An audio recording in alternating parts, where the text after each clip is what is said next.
بسم اللہ الرحمن الرحیم۔ السلام علیکم ناظرین۔ آج کا یہ نسخہ ان مریضوں کے لیے ہے کہ جو کہتے ہیں کہ ان کے چہرے پر سیاہیاں پڑ گئی ہیں، داغ ہیں، دبے ہیں۔ کافی مریضوں کے ہمیں میسیج آتے ہیں ان باکس میں، وہ کہتے ہیں کہ ہمیں کوئی ایسا نسخہ بتایا جائے جس سے چہرہ ان کا صاف ہو جائے، سیاہیاں ختم ہو جائے، جو چہرہ جن مریضوں کا مرجھا سا گیا وہ ٹھیک ہو جائے۔ خون کی کمی ہے، یا ایسی لڑکیاں ہیں، مائیں بہنیں بیٹیاں ہیں جو کہتی ہیں کہ خون کی کمی بہت زیادہ ہے اور چہرہ پر رونق نہیں ہے، چہرے پر سیاہیاں رہتی ہیں، داغ دبے رہتے ہیں، اور کہہ سکتے کافی انہوں نے کوئی وقتی فائدے والی کوئی کریمیں وغیرہ استعمال کرتے ہیں تو تھوڑا بہت فائدہ ملتا ہے، بعد میں وہ دوبارہ پھر ویسے چہرہ ہو جاتا ہے۔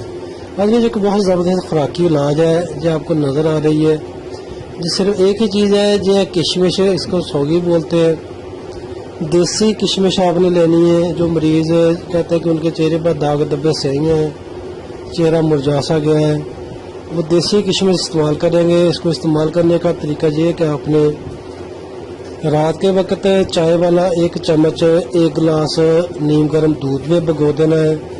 اگر دودھ نہیں ہے تو آپ پانی میں بھگو دیں 1 چمچ دیسی کشمش کا۔ صبح خالی معدہ کشمش کو اچھے طریقے سے چبا کر کھا لیں۔ جس دودھ میں یا پانی میں کشمش بھگوئی ہے وہ آپ نے پی لینا ہے۔ ناشتے سے 1 گھنٹہ پہلے آپ نے یہ عمل کرنا ہے۔ انشاءاللہ چند ہی دن استعمال سے چہرے کی داغ دبے سیاہیاں ختم ہو جائے گی۔ چہرہ کہہ سکتے کہ بہت زبردست خوبصورت ہو جائے گا، چہرے پر لالگی محسوس ہونا شروع ہو جائے گی۔ تو یہ کشمش جو ہے خون کی کمی کو بھی پورا کرتی ہے، چہرے کے داغ دبے سیاہی کو بھی ختم کرتی ہے، بھوک لگاتی ہے اور اعصابی کمزوری کو بھی ختم کرتی ہے۔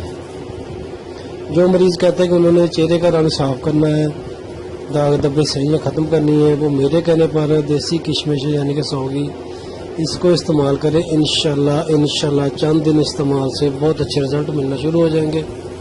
ناظرین میں کشمش کو آپ بے شک 3 مہینے لگاتار بھی استعمال کر لیں، اس کا کوئی نقصان نہیں ہے، بہت فائدہ مند چیز ہے، اس کو لازمی استعمال کریں اور فائدہ اٹھائیں۔ یہ ایک ویڈیو صدقہ جاری ہے، بہت آسان سا ٹوٹکا ہے ناظرین، اس کو آپ لائک کر کے شیئر لازمی کیجیے گا تاکہ اور لوگوں کو بھی فائدہ مل سکے۔